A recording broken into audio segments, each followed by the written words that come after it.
Masaya naman syempre.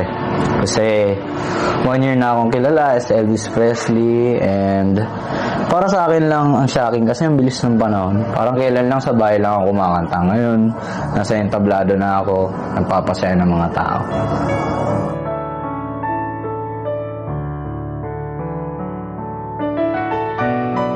Tandang-tanda ko pa from pandemic 2020 yan.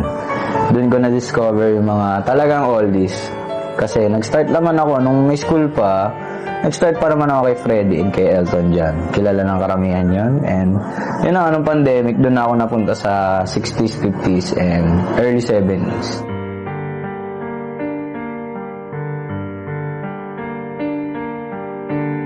Kung sa singer, si Freddie Mercury. Pero bilang para sa akin talaga, wala akong naging inspirasyon nung una kong ano. Pero nung sumali na ako sa Clones, doon na talaga nagbago lahat. Kasi doon ko na nakita paano ko minamahal ng fans ko, paano nila ina-acknowledge yung boses ko. And doon ko na rin nakita na hindi ko kailangan itago to para lang sa sarili ko.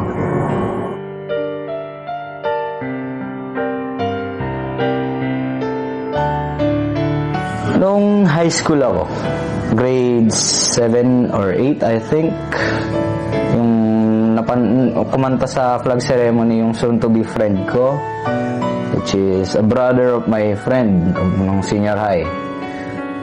Kumanta lang siya sa stage ng simpleng kanta lang ni Daniel Padilla ata yun. Hindi ko alam. Basta yun. Daniel Padilla song, baba lang, sakto lang. Hindi naman ganun kababa. Pero kayang-kaya ko. Saktong-sakto lang sa akin. Normal lang, ganun. Nagiging medyo ano na. Pero, nung narinig ko yung boses niya, sakto lang naman eh. Yung mga tao lang talaga, paano sila nag-react. Talagang ano, doon ako naganaan, yun lang ginawa niya, pero ang dami na talagang natuwa. Ayun, kaya doon ako nagkaroon ng talagang parang burning passion sa music.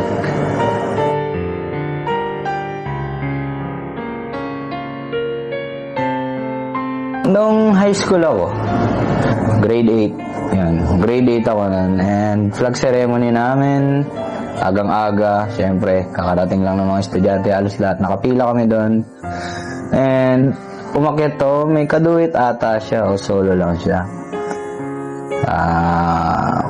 Kumanta sila dun sa stage, o siya sa stage, and lahat ng tao naghiyawan na dun. Although, dahil nga choir ako that time, kumbaga, trained yung tenga ko sa mga ganong style. And ano lang naman yung song eh.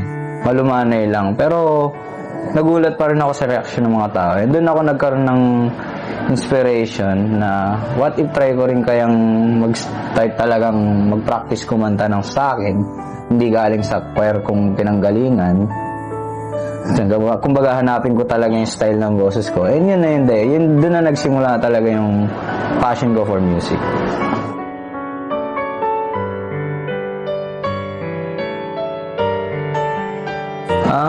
Always stay humble lang. Yun lang ang masasabi ko na natutunan ko talaga. And also, maging disiplinado talaga. Maging disiplinado, stay humble, and last but not least, love your fans and love your colleagues as well. Magtulungan mag-ahonan, huwag maghihilaan pababa.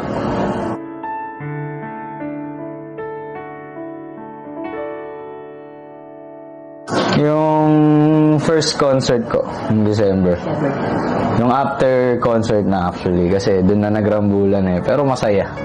Although nagkaguluhan, masaya naman kasi nakapagpa-picture lahat ng mga sabihin natin although hindi VIP, nakapagpa-picture pa rin sila sa akin. And para sa akin, masaya na rin ako doon. And especially nung pumunta si Sir RJ doon sa very first concert ko. Very shocking lang. Although in-invite din namin, pero hindi talaga namin nakalain na pupunta siya.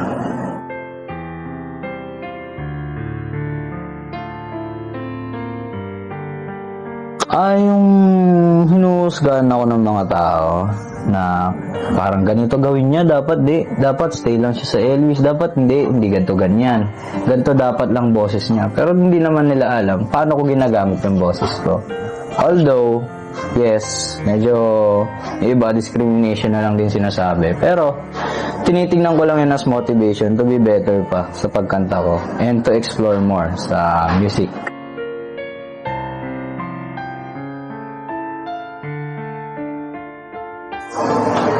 Gusto ko lang naman iparating sa mga sumusuporta sa akin na hindi lang Elvis yung boses na kaya kong gawin. Gusto ko lang din naman nila malaman na marami pa akong singers na kayang gayahin. Sana maging kilala pa rin ako sa mga susunod na panahon na ginagamit ko hindi na yung boses ni Elvis, kundi sarili ko ng boses at sa mga iba pang technique na ginagawa ko na hindi ginagawa ni Elvis.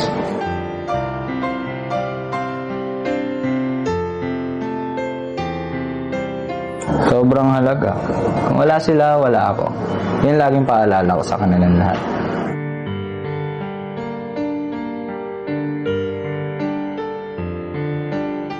Meron ako naaalala. Nung birthday ko yun. Doon talaga kami nag-enjoy lahat kasi yun yung pinaghandaan ng mga fans ko para sa akin. Especially yung girlfriend ko. Isa rin siya sa mga magagaling na nagtago sa akin na meron pala silang pinaghahandaan na yun.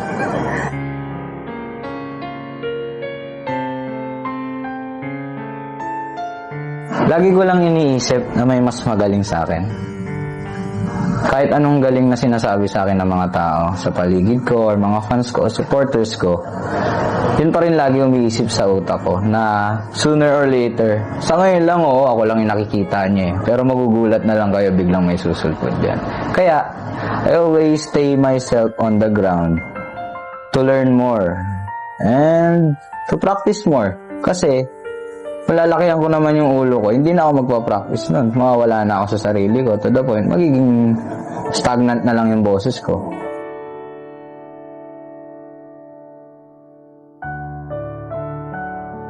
Siguro pwedeng maging computer gamer o mobile player gamer, ganon. Pwede rin sa hobbies, mga laruan, collector, ganon. Kaso wala naman akong pera. Wala naman ako masyadong pera eh. Pag nasa stage ako, or pag naka-artist mode ako, everyone know me as Elvis Presley. Pero pag nasa bahay na ako, or tapos na yung pagiging artist mode ko, tapos na yung show na yan, makikita mo na sa akin si Jerome. Yun lang. Kalmadong bata, makulit, naglalaro, laging naglalaro, nag-ML, nagbe-Beyblade, nagta-transformer. Inyo muli, ito ang kanta-kwento na nagsasabing mabuhay ang talentong Pilipino. Let's clap our hands and see you on the next vlog. Thank you very much. Goodbye. Kanta-kwento, sabay-sabay tayong makinig, mga awit ang